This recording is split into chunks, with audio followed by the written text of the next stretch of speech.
பின்னது உலகம், அதனால் உழந்தும் உழவே தலை.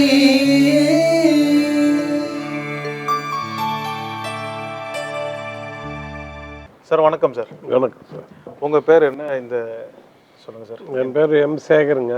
எம் குச்சிப்பாளையம், விக்கிரவாண்டி வட்டம், விழுப்புரம் டிஸ்ட்ரிக்டுங்க.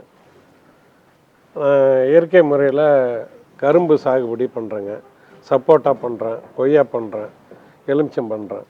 ஒரு 5 இயர்ஸாக வந்து இயற்கை விவசாயத்தில் தீவிரமாக கரும்பு நாட்டு சக்கரை கொடுக்கலான்ட்டு கரும்பில் ஆர்கானிக்காக பண்ணுறேங்க. நாட்டு சக்கரை பண்ணணும் அப்படின்னா எந்த வகையான கரும்பு வந்து நீங்கள் தேர்வு செய்வீங்க?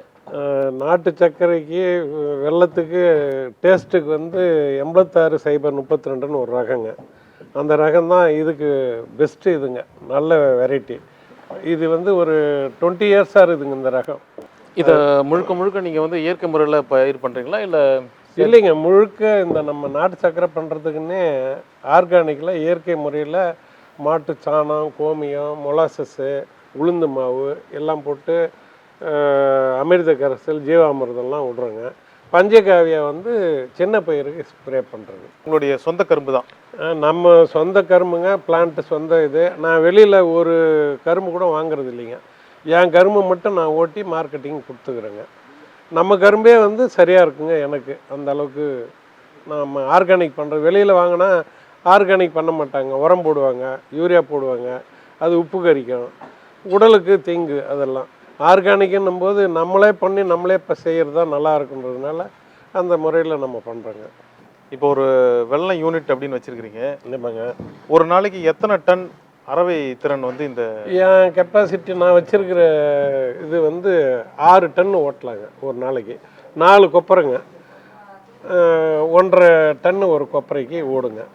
அதுக்கு மேலே ஓட்டலாங்க. அது குவாலிட்டி அந்த அதிகமாக ஜூஸ் பிடிச்சி பண்ணோம்னா, ஓவர் பாயில் பண்ணால் குவாலிட்டி நல்லா இருக்காதுங்க. இதே இன்னும் 1 டன் ஓட்டினா இன்னும் நல்லா இருக்குங்க. சிலர் 1 கூட ஓட்டுறாங்க. இந்த கொப்பரை சொல்கிறீங்க இல்லைங்களா சார்? இந்த கொப்பரையோட கெப்பாசிட்டி என்ன?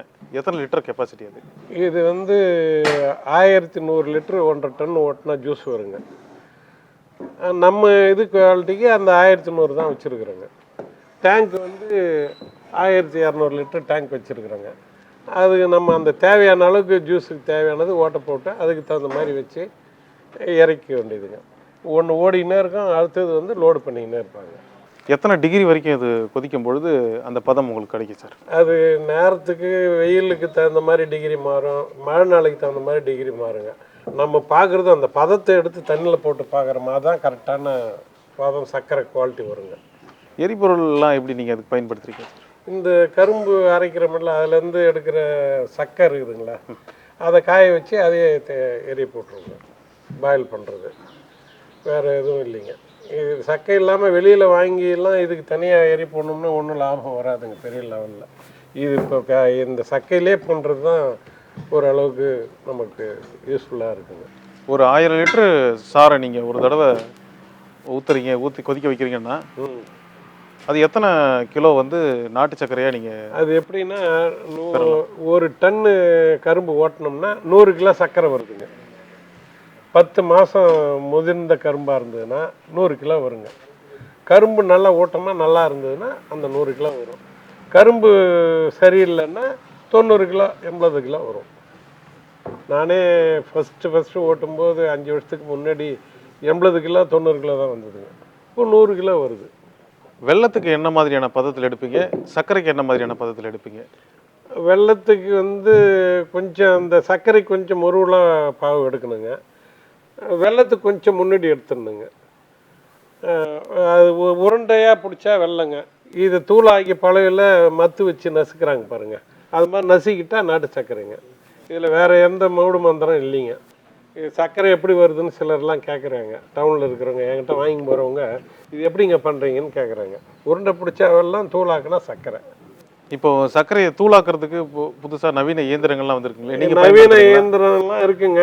அதில் இரும்பு பிசுறு பத்தது, அது க்ளீன் பண்ணுறது சரியாக பண்ண மாட்டாங்க, ஆரோக்கியமாக இருக்காதுன்றதுனால நான் பழைய மெத்தட்லேயே மேனுவலாக பண்ணுறதே வச்சுருக்கிறேங்க. வெள்ளத்திலே இப்போ வந்து ஃப்ளேவர்டு வெள்ளம்னு சொல்கிறாங்க இல்லையா? அச்சு வெள்ளம், அதில் வந்து இஞ்சி வெல்லம் இது மாதிரி சொல்கிறாங்க இல்லையா, இருக்குதுங்க. அந்த மாதிரி மேம்படுத்தப்பட்ட தொழில்நுட்பத்தில் நீங்கள் பயன்படுத்துறீங்களா? நமக்கு ஆர்டர் கேட்டாங்கன்னா போட்டு கொடுப்போங்க. இஞ்சி போட்டு கேட்பாங்க, சுக்கு, ஏலக்காய், இஞ்சி எல்லாம் போட்டு கொடுங்கணுங்க. அதிமதுரமும் போட சொல்லுவாங்க. இயற்கை மூலிகைலாம் சேர்ந்து போட்டு கொடுக்க சொல்லுவாங்க. கேட்குறவங்களுக்கு போட்டு கொடுப்போங்க. இந்த வெல்லம் வந்து கையால் பிடிக்கிறாங்க இல்லையா? ஆமாங்க. இதுக்கு பதிலாக இப்போ நீங்கள் அந்த ஜாடியெல்லாம் வச்சு பண்ணுறாங்க. இருக்குங்க, ஜாடி வச்சிருக்கிறோமே. வட மாநிலங்களில் ஒரு ஜாடி ஒன்று, வட மாநிலங்களில் பண்ணுற மாதிரியான நான் 1/2 கிலோ ஜாடி ஒன்று வச்சிருக்கிறேங்க. அதில் வச்சு துணி வச்சு ஊற்றிட்டோம்னா ஜாடியில் போட்டு வெல்லம் பண்ணுவோம். அது மாதிரியும் பண்ணுறோம். கையால் உருட்டி கேட்குறவங்களும் இருக்கிறாங்க, அச்சு வெல்லம் கேட்குறவங்களும் இருக்கிறாங்க. எப்படி கேட்குறாங்களோ செஞ்சு கொடுப்போங்க. இது வந்து 1/2 கிலோ வருங்க இந்த ஜாடி. இந்த ஜாடி வந்து 1/2 கிலோங்க. இதில் துணி வச்சுட்டு அதிலேருந்து எடுத்து போட்டு கவுத்து விட்டாங்கன்னா 1/2 கிலோ வருங்க. இது அச்சு வெல்லம்ன்றது. சேமிப்பு முறைகள் அப்படின்னு இருக்கும் இல்லைங்களா, இதை வந்து ஒரு குடோனில் சேமிப்பீங்க. இது சேமிப்பு முறை வந்து ரொம்ப ரொம்ப அவசியங்க. இதுக்கு முக்கியமானதுங்க. இது கெமிக்கல் இல்லாத பண்ணுறது வந்து நம்ம சர்க்கரை மெல்ட் ஆகிடுங்க. 1 மந்த்து திறந்த இல்லை நீங்கள் இந்த ஒரு நம்ம பேக்கெட்லேருந்து கொட்டி மூடாமல் விட்டுட்டிங்கன்னா காலையில் பார்த்தீங்கன்னா மெல்ட் ஆகிடுங்க. மூடி வச்சுட்டோம்னா ஒன்றும் ஆகாதுங்க. ஆமாம், சர்க்கரையை மூடி வச்சுக்கணுங்க. இல்லைன்னா அப்படியே ஒழுகி வருங்க, அப்படியே சின்ன பசை மாதிரி ஆகிடும். இப்போ இன்னைக்கு சர்க்கரையை நீங்கள் வந்து கிறிஸ்டலின் ஸ்டேஜ் அப்படின்னு சொல்லுவாங்க இல்லைங்களா, இந்த இந்த வந்து இந்த இந்த வடிவத்தில் சர்க்கரை வடிவத்தில் நீங்கள் பண்ணிடுறீங்க. ஆமாங்க. பண்ண பிறகு நீங்கள் அடுத்த செய்ய வேண்டிய பதப்படுத்த முறை இருக்கு இல்லைங்களா, இதை உடனே ஒரு ஒரு கவரில் அடைப்பீங்க. ஆமாம், 1/2 கிலோ பேக்கிங் போட்டு ஓம்கார் ஆர்கானிக் இதுன்னு போட்டு, இதில் நான் ஆர்கானிக் சர்டிஃபிகேட்டே வாங்கியிருக்கேங்க. நம்ம ஆர்கானிக் பண்ணுற வயல் ஃபுல்லாகவுமே வந்துடும் ஆர்கானிக் சர்டிஃபிகேட் நம்பர் போட்டு ஆன்லைனில் பார்த்தீங்கன்னா. ஒரு தொழிற்சாலை ஆரம்பிக்கணும் அப்படிங்கிற ஒரு முடிவுக்கு வந்ததுக்கு பிறகு என்னென்ன மாதிரியான சர்டிஃபிகேஷன்ஸ் அவசியமானதாக இருக்குங்க சார் உங்களுக்கு? இதுக்கு வந்து சர்டிஃபிகேட்டு உத்தியோக ஆதார்னு ஒரு சர்டிஃபிகேட் வருங்க. இதுக்கு ஒரு கிளாஸ் ஒன்று எடுக்கிறாங்க. விழுப்புரம் இந்தியன் பேங்க்கில் பயிற்சி முகாம் வைக்கிறாங்க. அந்த பயிற்சி முகாமுக்கு போனேன் நான். அதில் வந்து அவங்க ஒரு சர்டிஃபிகேட்டு கொடுத்துருக்காங்க. அதையும் வாங்கியாச்சுங்க. உத்தியோக ஆதார்னு இணையதளத்தில் போய் அந்த உத்தியோக ஆதாரம் எடுத்து வச்சுருக்குறேங்க. இதுக்கு இந்த சர்க்கரைக்கு எஃப்எஸ்ஐ உணவு பாதுகாப்பு சர்டிஃபிகேட் வாங்கியிருக்கிறேங்க. ஜிஎஸ்டி 10 நம்பர் வாங்கினேங்க. இது ஜாகிரி பவுடருக்கு இது ஜாகிரி பவுடருக்கு தேவையில்லை, எதுவும் காமிக்கிறீங்க, ஜாகிரி பவுடருக்கு டேக்ஸ் இல்லைன்ட்டாங்க. அது வந்து கேன்சல் பண்ணி விட்டாங்க. அவங்களே கூப்பிட்டாங்க ஜிஎஸ்டி ஆஃபீஸ்லேருந்து, இதுக்கு வேணாங்க, நீங்கள் காமிச்சுன்னு இருக்கிறீங்க, இது கேன்சல் பண்ணிவிடுங்கன்னாங்க. காமிச்சிட்டாங்க, கேன்சல் பண்ணி விட்டேன். எஃப்எஸ்ஐயே முக்கியங்க. அதே மாதிரி அக்மார்க் வாங்கலைங்க. எஃப்எஸ்ஐ இருந்தாலே உணவுப் பொருளுக்கு போதுங்க. இதுக்கு ஆர்கானிக் சர்டிஃபிகேட் வாங்கியிருக்கேன். அது வந்து 5 இயர்ஸாக பண்ணோம். அவங்க ஒரு 7 முறை ஸ்குவாடு மாதிரி வந்தாங்க. எனக்கே தெரியாமல் நம்ம வயலை வந்து பார்ப்பாங்க. நம்ம என்னென்ன பண்ணுறோம், எம்எஸ்சி அக்ரி தாங்க. ஒரு 15 மாவட்டத்துக்கு ஒரு அதிகாரி போட்டிருக்காங்க. அவங்க வந்து அந்த பஞ்சகாவியா பண்ணுறது, ஜீவாமிர்தம் பண்ணுறதுலாம் கை விட்டு எடுத்து மோந்து பார்த்து இதெல்லாம் நல்லா குவாலிட்டி இருக்குதா, நல்லா பண்ணுறாங்களா ஆர்கானிக் பண்ணுறது. ஃபீல்டில் அதே மாதிரி வயலில் போய் பார்ப்பாங்க. மண் நோண்டி பார்த்துட்டு மண் எடுத்து மோந்து பார்க்குறாங்க. அந்த மண் ஆர்கானிக் பண்ண வயலா சாதாரண வயலா அதெல்லாம் பார்த்துட்டு அதுக்கப்புறம் தாங்க இப்போ கொடுத்துருக்காங்க எனக்கு சர்டிஃபிகேட்டு. 5 இயர்ஸ் கழித்து தான் கொடுத்துருக்காங்க. அதுவும் 1 இயருக்கு தான் கொடுத்துருக்குறாங்க சர்டிஃபிகேட்டு. திரும்பி அதுக்கு இடையில் ஏங்க இது மாதிரி 1 இயருக்கு கொடுக்குறீங்கன்னா, நீங்கள் இடையில் ஏதாவது கெமிக்கல் உரம் அது இது போட்டால் என்ன பண்ணுறது? திரும்பி வந்து இப்போ நாங்கள் பரிசோதனை பண்ணி பார்த்துட்டு திரும்பி ஸ்குவாடு வருவோம், திரும்பி 1 இயர் கொடுப்போம். 1 இயர் தாங்க சர்டிஃபிகேட் கொடுப்போம்னு சொல்லியிருக்காங்க.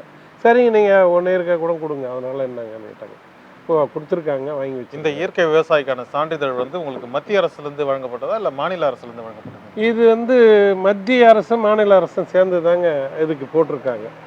ஏன்னா இந்த ஆர்கானிக்ன்றது மதிப்பு கூட்டு இதில் வர்றதுனால நல்ல முறையில் ஆர்கானிக்ன்றது கரெக்டாக இருக்கணுன்றதுனால அந்த சர்டிஃபிகேட்டை 2 மாநிலமும் சேர்ந்து தாங்க கொடுக்குறாங்க. நல்லா எந்த விதமான இதுவும் நம்ம எதுவும் பார்க்க வேண்டியது இல்லைங்க. கரெக்டாக இருந்தால் ஒழுங்காக பண்ணோம்னா ஆர்கானிக் சர்டிஃபிகேட் நமக்கு தானாகவே வந்து கொடுத்துருவாங்க. ஒரு தொழில் செய்யணும் அப்படின்னு ஆசை நீங்கள் விருப்பப்பட்ட உடனே அரசு அதிகாரிகள்லாம் உங்களுக்கு எந்த அளவுக்கு உறுதுணையாக இருந்தாங்க? அரசு ஊழியர்கள்லாம் நம்ம எது கேட்டாலும் இப்போ இந்த மழை நாளில் இப்போ நோய் வருங்க. சூடாமோனஸ் வேணுங்கன்னு நேற்று கேட்டான். வந்துருக்குதுங்க, வந்து வாங்கிக்கிங்க.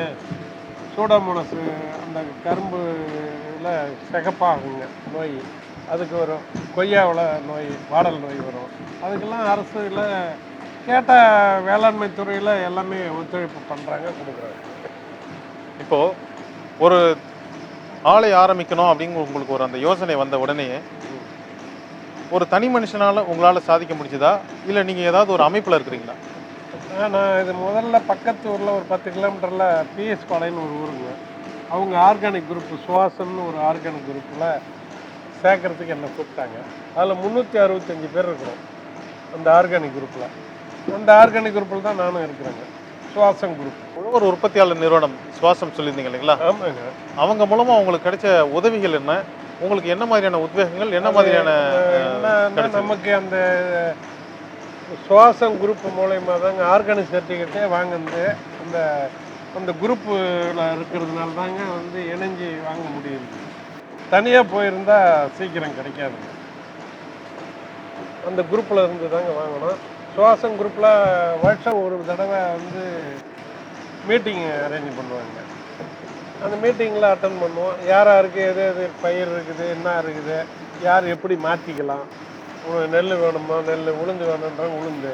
அந்த குரூப்லேயே ஒன்றா சேர்ந்து ஒரு கடையாக கூட வச்சுருக்குறாங்க.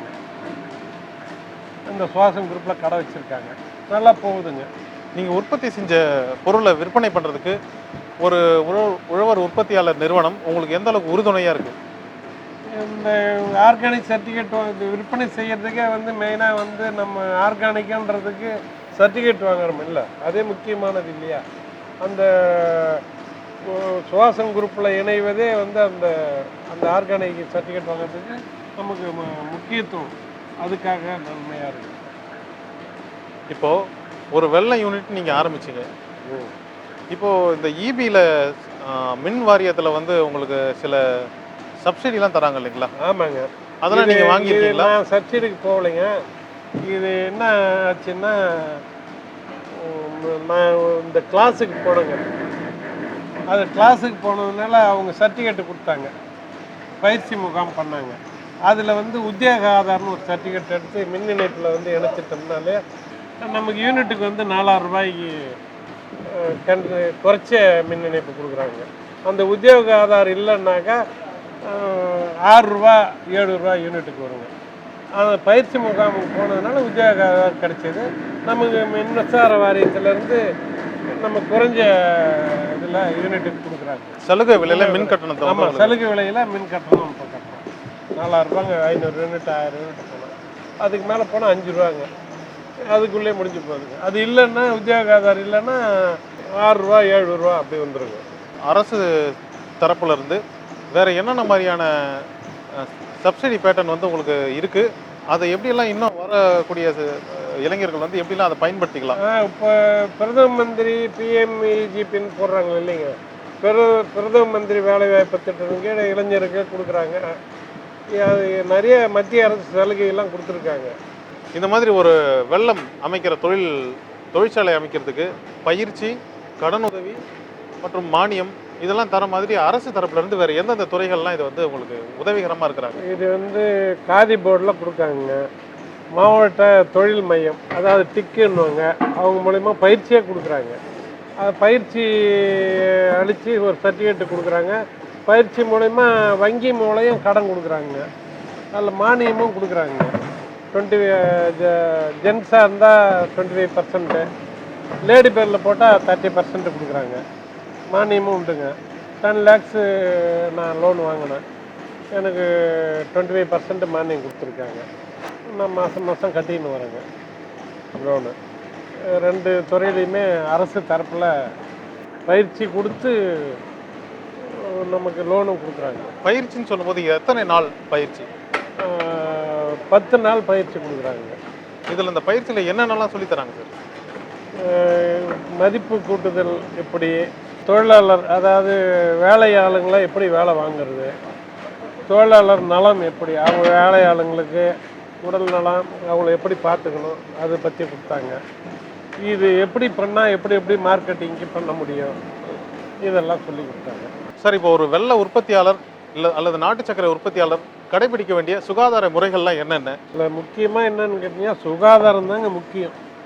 மண், தூசு, அதே மாதிரி இன்றைக்கி ஓட்டினோம்னா அன்றைக்கி சாயந்தரமே அதுவும் எல்லாமே க்ளீனாக தொடச்சி க்ளீன் பண்ணி கழுவி வச்சிருந்தோங்க.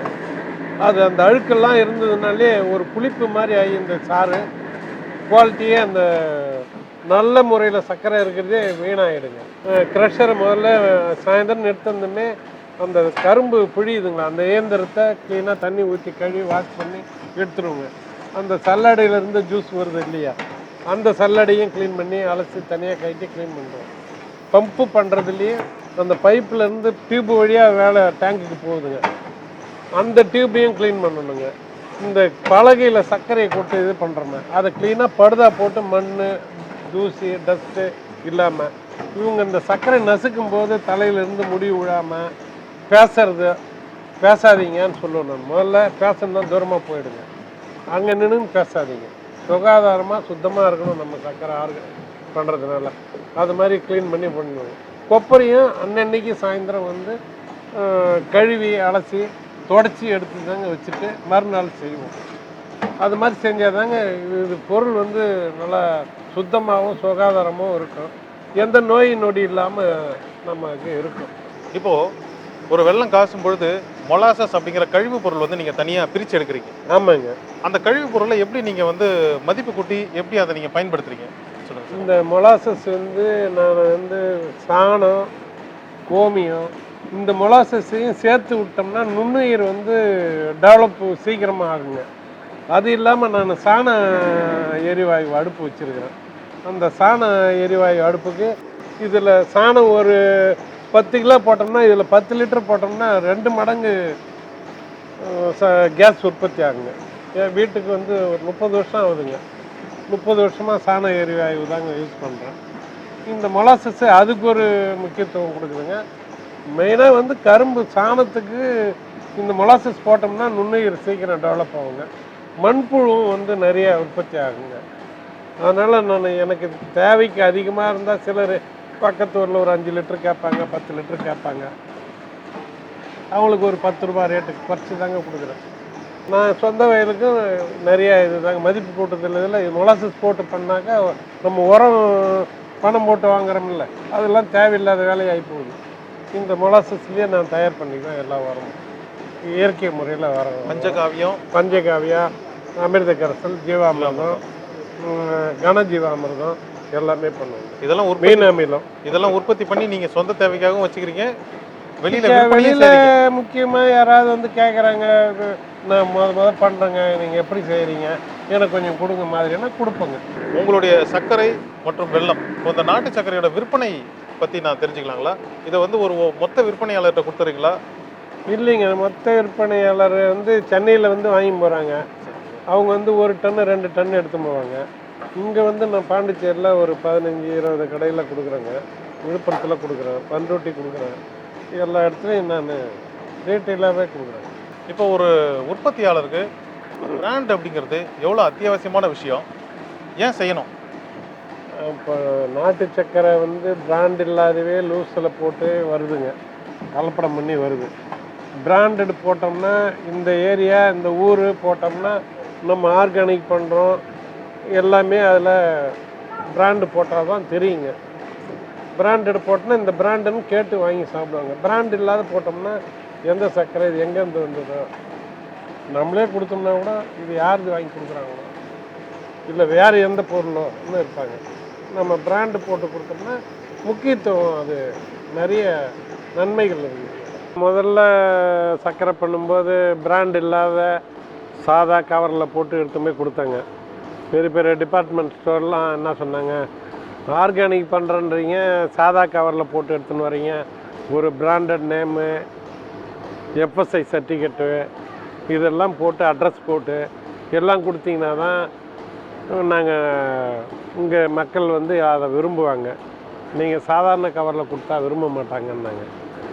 அதுக்கப்புறம் தாங்க நான் பிராண்டடு செலக்ட் பண்ணி ஓம்காரான்னு போட்டு எஃப்எஸ்ஐ சர்டிஃபிகேட் வாங்கி பேக்கிங் பண்ணி இது போட்டு ஆரம்பித்தேன். பேக்கிங் பண்ணி போட்டு ஆரம்பித்ததுக்கப்புறம் எல்லா கடைக்காரும் ரொம்ப விருப்பப்பட்டு சேல்ஸ் நிறையா இன்க்ரீஸ் ஆச்சுங்க. இப்போ நம்ம வந்து ஏற்கனவே சாதா கொடுத்ததுக்கும் இதுக்கும் பல மடங்கு விற்பனை அதிகமாகி போச்சுங்க. அதனால் பிராண்டடாக போட்டு கொடுத்தாங்க. சார், இப்போ எந்த மாதிரியான விவசாயிகளுக்கெல்லாம் இந்த வெல்லம் செய்யக்கூடிய இந்த தொழில் வந்து பொருத்தமாக இருக்கும்? எந்த மாதிரி விவசாயம்னா குறைஞ்சபட்சம் ஒரு 5 ஏக்கராவது கரும்பு நம்ம நட்டுருக்கணுங்க. இதை கரும்பு வாங்கி திரும்பி செய்கிறவங்க இந்த ஆர்கானிக் பண்ணுறவங்களுக்கு சரி வர செய்ய முடியாதுங்க. ஏன்னா நம்ம இது குறிப்பிட்ட நேரத்தில் கரும்பு இப்போ சர்க்கரை இல்லைன்னு வச்சுங்க, வெளியில் வாங்கி பண்ணால் அவங்க கரும்பு கொடுக்க முடியாது. அந்த நேரத்தில் சொந்தமாக கரும்பு இருக்கிறவங்கன்னா எந்த நேரம் வேணாலும் வெட்டிக்கலாம். சொந்தமாக மில்லு இருக்கிறவங்க எந்த நேரம் ஓட்டிக்கலாம். அது மாதிரி இருந்ததுன்னா நமக்கு ஒரு 10 ஏக்கர் கரும்பு இருக்கணுங்க. அது மாதிரி வச்சுருக்கிறவங்க அந்த மில்லு போடலாம், சர்க்கரை நாட்டு சர்க்கரை பண்ணலாம். வெளியில் வாங்கி பண்ணுறவங்களுக்கு இது அவ்வளோ சாத்தியப்படாதுங்க. ஒரு 10 ஏக்கர் கரும்பு இருக்கிறவங்க இது செய்யலாம். ஆர்கானிக்கும் பண்ணலாம், நாட்டு சர்க்கரையும் பண்ணலாம், மில்லும் போட்டுக்கலாம். மார்க்கெட்டிங் பார்க்குறவங்க திறமை இருந்ததுன்னா பண்ணி செய்யலாங்க. குறைந்தபட்ச முதலீடு அப்படின்னு ஒன்று இருக்கும் இல்லைங்களா எல்லா தொழிலுக்குமே? ஆமாங்க. இந்த தொழிலுக்கு இது குறைஞ்சபட்சம் வந்து இந்த ஆளை போட்டு மிஷின் போட்டு செய்யணும்னா ஒரு 5 லட்ச ரூபாயிலேருந்து 6 லட்ச ரூபா வைக்கணுங்க. சிம்பிளாக செய்யணுன்னா எனக்கு 12 லட்ச ரூபா ஆச்சுங்க. பெருசாக போட்டு பண்ணேன். ஒரு 5-6 லட்ச ரூபான்னா இதை பண்ணலாங்க. கரும்பு சொந்த கரும்பு இருக்கணும், சொந்த இடம் இருக்கணும். வெளியில் வாங்கி வாடகைக்கு வாங்கி இடம் வாங்கி மற்ற வாடகை மிஷின் வாங்கியெல்லாம் வச்சு பண்ணுறாங்க. அது மாதிரி பண்ணால் பிரயோஜனப்படாதுங்க. சொந்தமாக இருக்கிறவங்க பண்ணலாம். சர்க்கரை அப்படிங்கிறது எசென்ஷியல் கமாடிட்டி, ரொம்ப அத்தியாவசியமான ஒரு பொருள் அப்படிங்கிற பட்டியலில் வச்சுருக்கிறாங்க இல்லைங்களா சார்? ஆமாங்க. சர்க்கரைன்றது அனைத்து குடும்பத்துக்குமே முக்கியத்துவம் வாய்ந்ததுங்க.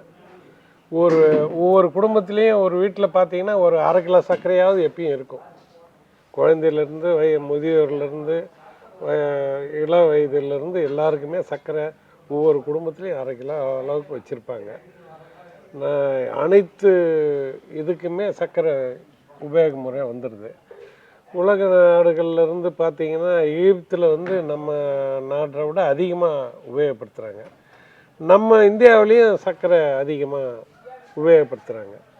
அதனால் சர்க்கரையை வந்து முக்கியத்துவம் வாய்ந்திருந்தாங்க. இது வந்து எல்லா விவசாயிகளும் இந்த மாதிரி ஆளை போட்டு செய்யணும். வரணுன்னா நல்ல முறையில் கரும்பு வளர்த்து நல்ல சுகாதார முறையில் நல்ல முறையில் சுத்தமாக செஞ்சு கொடுத்தா நல்ல மாதிரியாக பண்ணால் போகுங்க சர்க்கரை. நன்றி ஐயா. வணக்கம்.